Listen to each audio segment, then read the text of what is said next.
everyone, welcome back to my channel. If you're new, hi, I'm Jody. I'm really glad that you're here today. Today we're going to be talking about the Estee Lauder brand, not the conglomerate. Estee Lauder Companies is actually the second largest beauty company in the world. They own other brands like Tom Ford, Smashbox, Too Faced, The Ordinary, Origins, MAC, Glow Glam, which sidebar, I didn't know if Glow Glam was even still around. Their Instagram has not been updated since 2023, but you can still order Glow Glam on the Glow Glam website. So there you go, in case you were wondering. Clinique, Bobbi Brown, Bumble and Bumble, just to name a few. But we're not talking about the conglomerate today. Today we're talking about Estee Lauder, the brand. You know, that brand that has that section in Ulta that keeps slowly getting pushed farther and farther in the back of the store? Yeah, that brand. That's what we're going to talk about today. Can Estee Lauder reinvent itself without losing its core legacy? Let's get into it. For decades, Estee Lauder's been synonymous with luxury, elegance, and timeless beauty. From its humble beginnings in 1946 to becoming a household name, the brand really cultivated this image of sophistication that appealed to a wide generation of consumers. But in recent years, Estee Lauder has struggled to maintain its relevance in an industry that really thrives on innovation, accessibility, and digital engagement. Can you remember the last time Estee Lauder launched a new product? I wasn't sure either, so I went to their website and went to the What's New tab. There is a new perfume, honeysuckle. I bet that smells incredible. But 1.7 ounces is $150. Then if you go a little further, there is some new skincare that's available. This Revitalizing Supreme Plus Bright Radiance Power Soft Cream Moisturizer. It sells for $120, and it's good to see that there is refillables available, sustainable packaging, things like that that are very current and important to today's consumer. But even the refillable one is $98. Going down a little further, there's a new body cream, $105. I just don't know who's paying $105 for body cream. Now, in fairness, they did come out with a lip oil when lip oils were becoming very popular. And the packaging feels very refreshed, a little more youthful, if you will. Maybe current's a better word. But the price point of $38 for a lip oil, to me, is still a mismatch. With younger, trend-driven competitors really surging ahead, the question starts to become, is Estee Lauder the Blockbuster or Radio Shack of our time? I think Radio Shack is perhaps more relevant because Blockbuster really failed to pivot from hard cases, CDs, to a digital streaming process, where I feel like Radio Shack had all the tools that you needed to do your job at home. I feel like maybe Estee Lauder still has the tools that are the beauty industry, lipstick, eyeliner, foundation, name your favorite, but are those current for what we're using those products for today?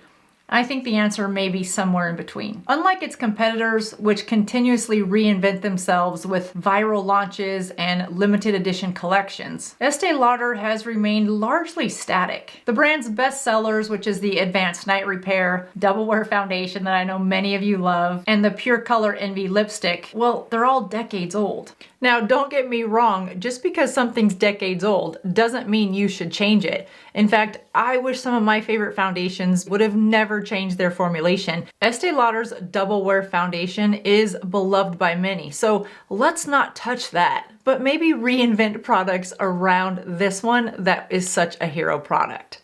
And while the Double Wear Foundation does have that semi-matte finish, which is a little more current and trendy, and offers over 50 shades, which is very much a necessity, we haven't really seen a lot of new innovation. And while these products are still beloved, the brand has sort of failed at offering groundbreaking new offerings that resonate with today's beauty consumer. Contrast this with brands like Charlotte Tilbury, Rare Beauty, and Fenty Beauty, which release really buzzworthy products tailored to the current trends, like skin tints and dewy blushes. The lack of excitement around Estee Lauder's new product launches, and quite frankly, I can't even remember one, has really left it trailing behind, relying on its legacy products rather than innovation. And in an era where affordability and quality really go hand in hand, Estee Lauder's pricing strategy feels increasingly out of touch. The brand's hero products are priced at a premium. The Double Wear Foundation, for example, sells for $52, while the advanced night repair sells for around $100. This pricing strategy places the brand firmly in the luxury or prestige market, while newer premium brands are offering similar quality with a fresher, more modern appeal at more competitive price points. Meanwhile, while brands like The Ordinary, which is owned by Estee Lauder companies, and e.l.f. have really disrupted the industry by proving that effective skincare and makeup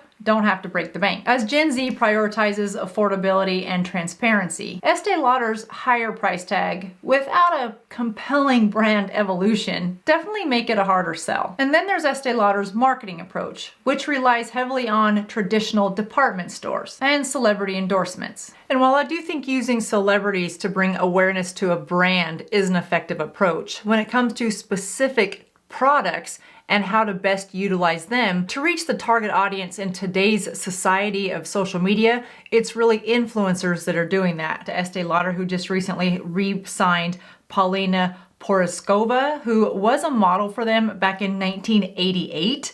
They've brought her back to model as well. But again, that begs the question, is that still the legacy approach to marketing? And is it time to do something more in the influencer space? While newer brands have mastered social media, influencer marketing, and direct-to-consumer strategies, it was just October of 2024 where Estee Lauder was finally on Amazon.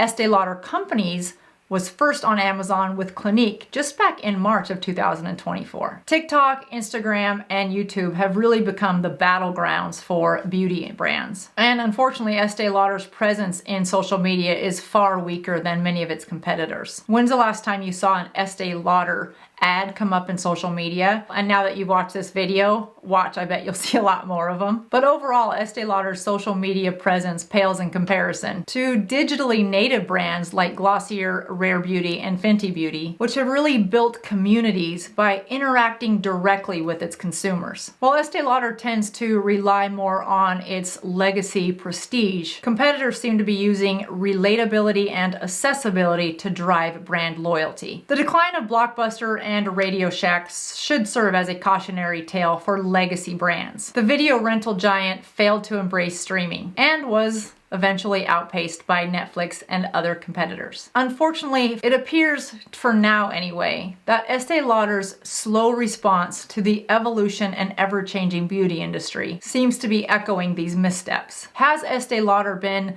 the product your mom or grandma used to wear? Or are you excited to go to the Estee Lauder counter?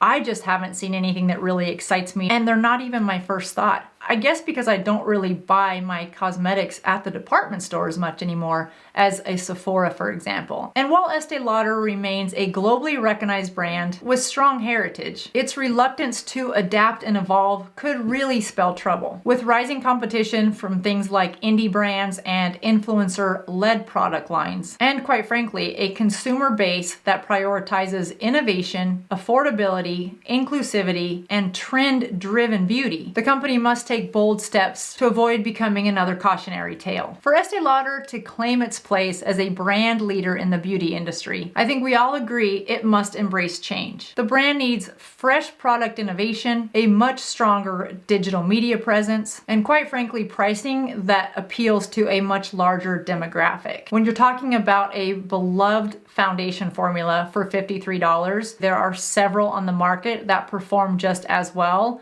as the Double Wear. Now don't come for me, because I know many of you will disagree with that. There are some very loyal Double Wear foundation wearers out there. But if Estee Lauder can modernize while maintaining its heritage, it just might escape the fate of a Blockbuster or Radio Shack and secure its place in the future of beauty. Otherwise, does it risk becoming an artifact of the past, admired for what it once was, but no longer relevant in the ever-evolving beauty space?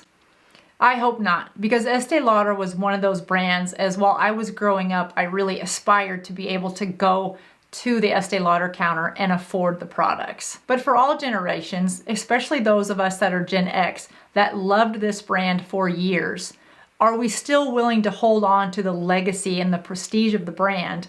Or have we also changed our buying habits into wanting something more modern and trend-driven? I don't care if it's a legacy product or if it's a current trend product. I just want it to do what it says it's going to do and then I can choose which products I'm going to buy. So is there hope for Estee Lauder? Of course there is. Are there leaders within the organization that are making the changes today to evolve this brand? I would certainly hope so, and so do all their stockholders. But in order to pivot to be a more current-driven brand, you have to listen to the consumer. And putting your products in front of consumers and getting real feedback, updating the products, coming out with new innovation, and maybe a little refresh to some of the packaging. And Estee Lauder can make its way back to the top of the conversation list with new products.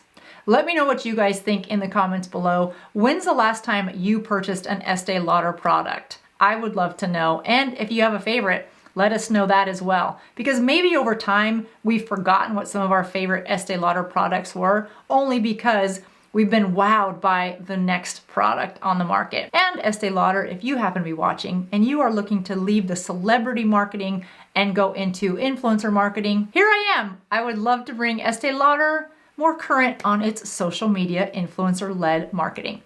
Well, that does it for me today, you guys. If you like this style video, let me know in the comments below. I love the beauty industry as a whole, not just what's new in terms of lipstick, foundations, skincare, blah, blah, blah. I like to see what's really going on and driving the decisions that are leading to the product at the end of the day. So let me know if you like this video style as well, and I will continue to do them. I know you guys like beauty news updates.